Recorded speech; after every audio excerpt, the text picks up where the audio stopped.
আপোনালোকক মই আজি এখন গাড়ী দেখাম ৰেনল্টৰ কিগাৰ বহুতেই বিচাৰে আৰু 2024 চনৰ গাড়ী চাওক গাড়ীখন একদম নিউ ডিজাইনৰ আছে নিউ লুকছত আছে আপোনাৰ LED হেডলাইট পাই যাব দুটা আৰু গাড়ীখনৰ মই ইঞ্জিনটো এবাৰ আপোনালোকক দেখাই দিওঁ ইঞ্জিনটো খুব ধুনীয়া কণ্ডিশ্যনত আছে দাদা ইঞ্জিনটো এবাৰ দেখাই দিয়ক বেটাৰী নতুন লাগি আছে 2024 লাষ্টৰ গাড়ী ফাৰ্ষ্ট অনাৰ গাড়ী আৰু গাড়ীখনো ইমান বেছি ৰানিং হোৱা নাই মই ৰানিংটো এবাৰ দেখাই দিম আৰু গাড়ীখনত কি পাব চাওক এই গাড়ীখনত যদি আপোনালোকে লয় তেতিয়াহ'লে চাবি নাপাব এইটো ৰিমোটতে এইটো দি আপোনালোকে চব কাম কৰিব লাগিব এই ৰিমোটটো অন কৰিলে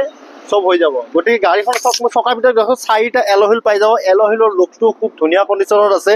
টায়াৰ 95% আপোনালোকে টায়াৰৰ গ্ৰিপ পাই যাব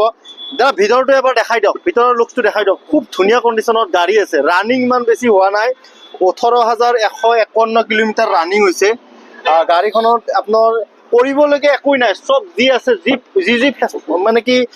হেৰি আছে চবখিনি কৰাই আছে আৰু যদি পিছত বহে গাড়ীখনৰ চাওক পিছৰ পিনে দুটা এচিও পাই যাব যে এতিয়া মানে খুব গৰমৰ মানে কি এতিয়া অসমত জানে কিমান গৰম চলে গতিকে আপোনালোকে যদি এই গাড়ীখন লয় তেতিয়াহ'লে 4টা পাৱাৰ ইঞ্জিন পাব LCD লগোৱাই আছে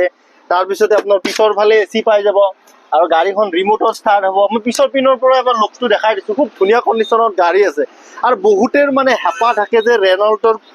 কিগাৰ এখন ল'বৰ কাৰণে যদি আপোনালোকৰো আছে তেতিয়াহ'লে আমাৰ স্ক্ৰীণত দিয়া নাম্বাৰৰ লগত আপোনালোকে যোগাযোগ কৰক মই পিছৰ পিনৰ পৰা এবাৰ গাড়ীখন দেখাই দিছোঁ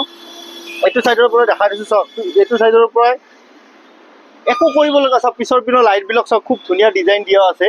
মানে কি ক'ম আৰু একদম 2024 লাষ্টৰ লেটেষ্ট মডেল গাড়ীখন যদি এই গাড়ীখন আপোনালোকে ফাইনেন্সত ল'ব বিচাৰে তেতিয়াহ'লে মিনিমাম কিবা এটা ডাউন পে'মেণ্ট দিলে আপোনালোকক গাড়ীখন দি দিব পাৰিম আমি যদি চিভিল প্ৰফাইল ভাল থাকে তেতিয়াতো ক'বই নালাগে যি দিয়া আপোনাৰ মনৰ ইচ্ছামতে দিলে হ'ব গাড়ীখনৰ প্ৰাইচ ৰাখিছোঁ আমি 6 লাখ টকা যদি অন টেবুল বহে তেতিয়াহ'লে আমি আৰু কিবা অলপ চাই দিম যদি এই গাড়ীখন যদি নতুন লয় তেতিয়াহ'লেতো মিনিমাম 12 লাখমান টকা ল'ব গতিকে আমি 50% আপোনালোকক ডিছকাউণ্ট কৰাই দিছোঁ আমাৰ স্ক্ৰীণত নাম্বাৰ দিয়া আছে আপোনালোকে আমাৰ লগত যোগাযোগ কৰক